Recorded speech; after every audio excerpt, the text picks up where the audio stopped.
Now, you don't have to be crazy to be mayor, but it helps. Welcome to Watch Mojo, and today we're counting down our picks for the most noteworthy American mayors that made national headlines. And we ask you to enlist! Number 10, Stephen Goldsmith, Indianapolis, Indiana.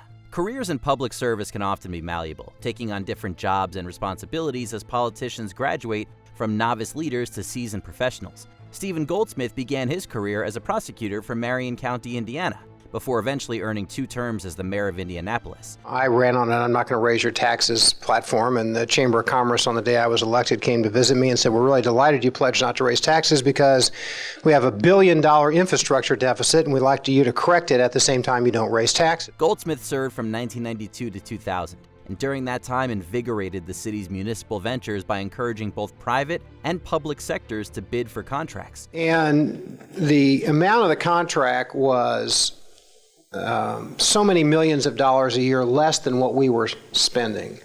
And we used the difference as a revenue stream to borrow against. So we essentially capitalized the savings in order to invest it into roads. This greatly benefited workforces at home, while the competition allowed for those that most desired the work to get the job. Thank you very much.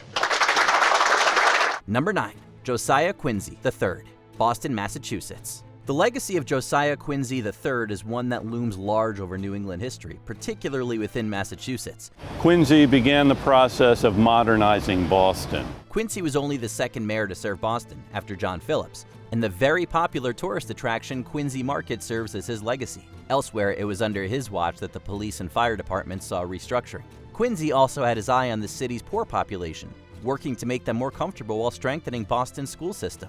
Quincy did spend a lot of money while he was Boston's mayor, but it could be argued that his dedicated focus to every aspect of the city helped it run smoother in the long run. So Josiah Quincy, the great mayor of Boston, the president of Harvard, and his statue stands here in front of the old City Hall.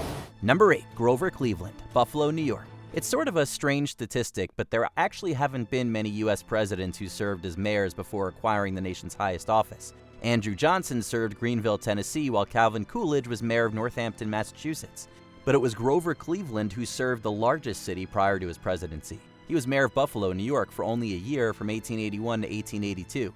He was an honest man in an age of opportunism, a county sheriff turned mayor who built a career on battling corruption. This was due to Cleveland's rise to the position of governor, where he further served the state of New York by fighting corruption and public spending. And I might add that when he was governor of New York, a civil rights law against discrimination passes through and Grover Cleveland signs it. Then, only 3 years later, Cleveland won the U.S. presidential election and began his first of 2 terms in the Oval Office. Is there anyone today named Grover Cleveland that you know of? I'm sure there is, but I don't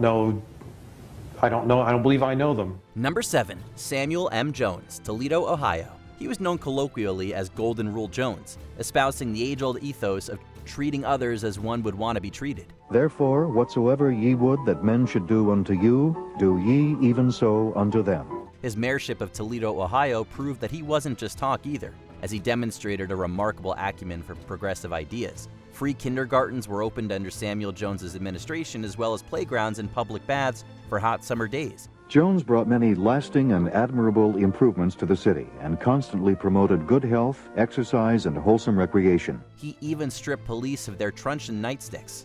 Jones ran as a Republican, but his views and policies cost him support during his first term. A man without a party, in his own words, Jones served as an independent from 1899 to his death during his 3rd term in office. Samuel Golden Rule Jones died in office in 1904 at the age of 57. Some 50,000 people filed past his open casket. Number 6, Hazen S. Pingree, Detroit, Michigan. This mayor moved away from his native New England to serve Detroit, Michigan for 2 terms. Hazen S. Pingree ran as a Republican, but notably railed against major corporate interests monopolizing municipal services in the area.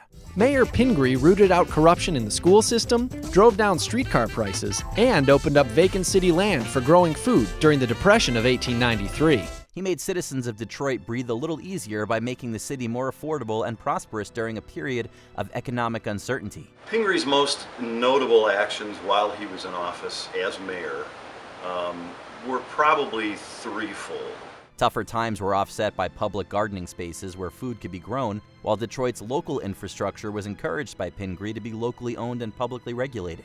Pingree's experience as mayor must have done him well, because he would graduate to Michigan's governorship in 1897. Well, I think we learned a lot today about this mustachioed mayor of the people, and answered the question, what is that? Number 5. David L. Lawrence, Pittsburgh, Pennsylvania. We seem to have noticed a pattern here with regards to American mayorship, mainly in how it can often serve as a direct path to the governor's office. I get to Annapolis and whoever I leave behind as mayor, Bond, Campbell, or who knows, they're going to have a better time of it. This was certainly the road traveled by David L. Lawrence of Pennsylvania, although he's the only Pittsburgh mayor to achieve this feat. Lawrence proved his mettle as a leader early on, offering up bipartisan solutions and working across the aisle with Republican colleagues to clean up Pittsburgh's environment. He served 4 terms as a popular mayor who seemed to embody a spirit of political compromise, alongside a dedication to results.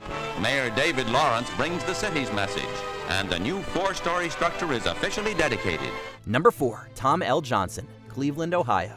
This was another 4-term mayor, a jovial and charismatic man whose campaign for the office was notable for its irreverent publicity stunts.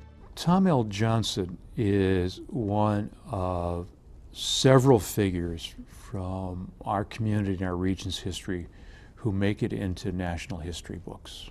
Tom L. Johnson wasn't only about good times and ballyhoo, however.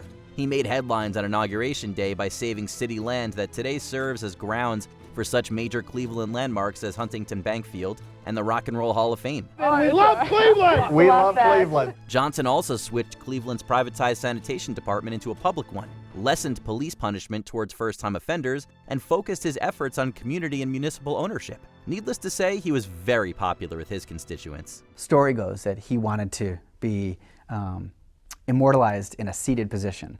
And when the question was why, he said, well, so people could come and sit on my lap, in particular children. To me, that says it all. The idea that he wanted to be accessible to people. Number 3. Maynard Jackson, Atlanta, Georgia. Change doesn't occur in a vacuum. Maynard Jackson's historic position as the first African-American mayor of Atlanta, Georgia, helped lay the groundwork for Shirley Franklin's similar position as the first African-American woman to hold the office. Atlanta was the capital of the South. For him to win and really call shots, it was huge. We probably still wouldn't be discussing Jackson if he didn't also make a difference in the office, however.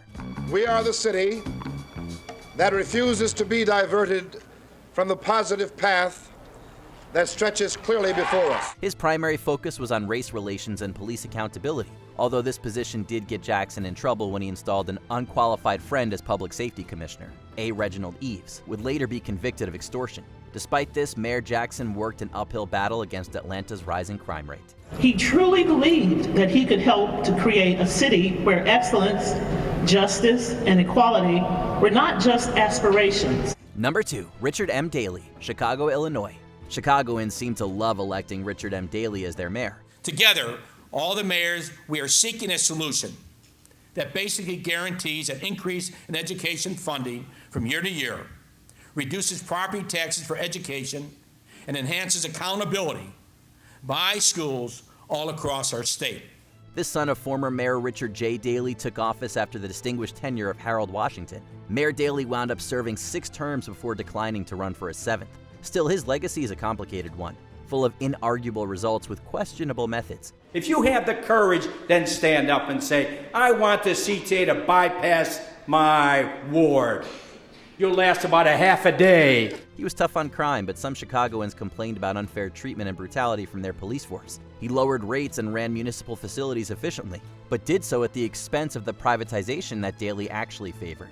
However, Chicago city workers also enjoyed welcome benefits that could be shared with their spouses, while the city's tourism, gun control, and environmental areas all flourished. I've always believed that every person, especially public officials, must understand when it's time to move on. For me, that time is now. Before we continue, be sure to subscribe to our channel and ring the bell to get notified about our latest videos. You have the option to be notified for occasional videos or all of them. If you're on your phone, make sure you go into your settings and switch on notifications. Number 1. Fiorello LaGuardia, New York, New York. NYC has installed a number of colorful individuals as mayor, from Ed Koch to Rudy Giuliani. Fiorello LaGuardia, however, was good enough to have an airport named in his honor. The name Fiorello in Italian means little flower, but Fiorello LaGuardia was no shrinking violet. LaGuardia was a Republican, but he routinely worked across the aisle to achieve his progressive ideals. LaGuardia, a son of Italian immigrants, also battled tirelessly against corruption, both within New York City and in his own office. This is no time for sob stuff and whining. Now is the time to fight for the best interest of our city. He frequently butted heads with the Tammany Hall political organization that steered the Irish-dominated Democratic Party, but ultimately made New York City a better place for New Yorkers. This is all you can ever really want for a mayor, right? He was a man of many contradictions, but Fiorello LaGuardia was always on the side of the underdog, a great crusader. Do you actively follow mayoral races in your town? Let us know in the comments. This is a difficult choice for us.